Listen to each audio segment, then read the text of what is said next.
2024 में बीजेपी को सत्ता से उखाड़ फेंकना है, नरेंद्र मोदी को पीएम पद से हटाना है। ये नारा लेके चल रही है इंडिया अलायंस। नमस्कार, मैं श्वेता और आप देख रहे हैं news for nation. India alliance इसी नारे को लेकर लगातार चल रही है और एक ही नारा है कि 2024 में सूपड़ा साफ करना है बीजेपी का। लेकिन एक तरफ जहां इंडिया गठबंधन की आज चौथी बैठक होने वाली है, ये बैठक बेहद अहम बताई जा रही है क्योंकि इस बैठक में सीट शेयरिंग को लेकर बातें होंगी। लेकिन जदयू की तरफ से एक बड़ा खुलासा हुआ है सीट शेयरिंग को लेकर। की मीटिंग के बाद इंडिया गठबंधन के सारे नेताओं ने कहा था कि सीट शेयरिंग पर चर्चा करने के लिए जल्द ही फाइनल कर लिया जाएगा। सुप्रीमो लालू प्रसाद यादव ने कहा था कि जल्द ही सीट शेयरिंग पर चर्चा करके सब कुछ तय कर लिया जाएगा। दिल्ली में समन्वय समिति की बैठक भी हुई, अभी तक सीट शेयरिंग सवाल सुलझा नहीं है। नीतीश कुमार, जल संसाधन मंत्री संजय कुमार झा ने अपनी बात कही।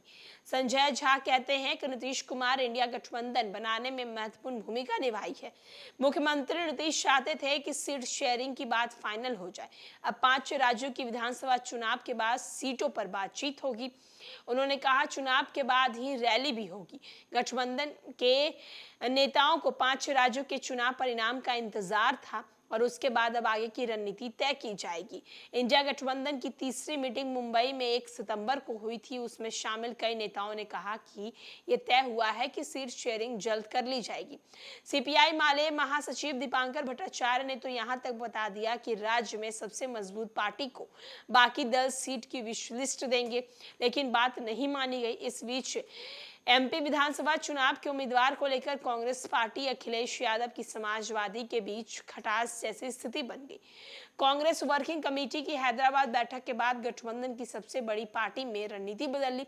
कांग्रेस की योजना थी कि 5 राज्यों के विधानसभा चुनाव के नतीजे के बाद सीट बंटवारे पर बात और फैसला होगा। कांग्रेस को उम्मीद है कि राज्यों के चुनाव उसके नतीजे हुई तो यूपी, बिहार, बंगाल राज्यों में मजबूत क्षेत्रीय दलों से सीट बंटवारे मोल भाव करने में उसकी ताकत थोड़ी बढ़ जाएगी। एक तरफ कांग्रेस इस बात को लेकर काफी ज्यादा खुश हो रही थी कि 5 राज्यों के जो विधानसभा चुनाव होंगे, अगर उसमें कांग्रेस की जीत होती है तो सीट शेयरिंग का फॉर्मूला बेहद क्लियर रहेगा। लेकिन पासा कुछ उलट गया। बीजेपी की जीत हुई, कांग्रेस की करारी हार हुई और इस हार के बाद अब सीट शेयरिंग का फॉर्मूला अलग तरीके से बनाया जा रहा है। एक तरफ जहां पश्चिम बंगाल की सीएम ममता बनर्जी का कहना है कि जिस राज्य में जो दल मजबूत है उन्हें उनकी सीट दी जाए ताकि 2024 के लोकसभा चुनाव में बीजेपी को वो हरा सके। अब आने वाले दिनों में देखना होगा, इस मीटिंग में देखना होगा कि सीट शेयरिंग के फॉर्मूले किस तरीके से तय होते हैं। फिलहाल तो इस खबर में इतना ही।